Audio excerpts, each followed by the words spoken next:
Hi, this is a preview of Bases, and a few of the steps you should go through to get started. During this preview window, you may not have access to all of the features I'm about to go through, and we don't recommend trying to build a complex model. After signing up, we can provide more guidance and training how to quickly ramp you up to mastering building complex models and consolidations. Okay, so let's walk through the basics. Out of the box, you're going to get these three reports that are automatically built. The first one is going to be a high-level glance of your company's performance. It has everything from high-level financial health, cash trends, revenue activities, and expenses at an overview, at a glance. Next, you're going to get your three statement models, your profit and loss statement, your balance sheet statement, and a simple cash flow statement. Lastly, within trends, we have some simple forecasts using 3-month trailing averages, as well as some comparisons. We can do significantly more complex things like go into budgets, go into scenario planning, look at many of the various templates that we have available, as well as integrations. But to keep things simple, what we should do now is open up profit and loss and go to this block called metrics, and we're going to add our first metric. The metric we're going to add is average expenses trailing 3 months.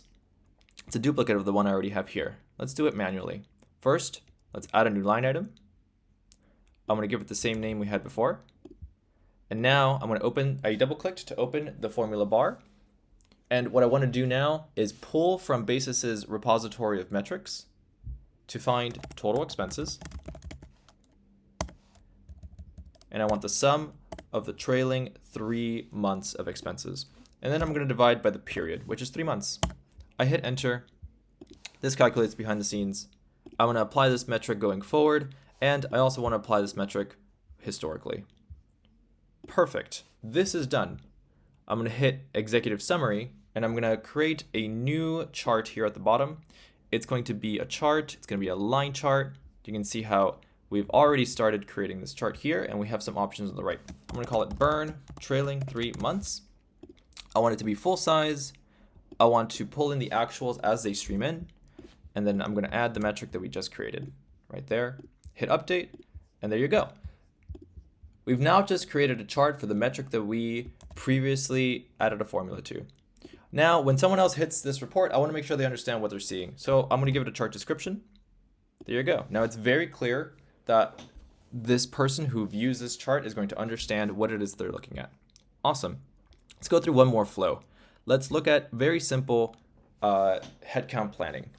So what we want to do here is have a new TBH hire. I'm going to add a new employee. I'm going to call it TBH, and it's going to be a controller. I think they also will start on the 1st, or they had started on the 1st. And then let's say their pay is 120K. I hit enter. Behind the scenes, we calculate the roster for you, and we recalculate all of the metrics. And if this was a driver for any other submodels here, that would also get updated behind the scenes. If we were connected to a payroll integration, we would go ahead and fill in your actuals as well. And we have many other dimensions that can be used to drive things from pay raises to bonuses and many other things, as well as custom dimensions that we can add for more complex calculations in the future. Okay, that is a high-level overview of everything that you should play with during this trial period. The last thing we want to do, though, is go ahead and share this with our stakeholder. So let's go to settings, let's go to permissions. I'm going to hit add member, and what I want to do is invite Bebe Kim, which is our CEO. I want her to have access to this, but I don't want her editing anything. So I'm going to give her user access. I'm going to invite her.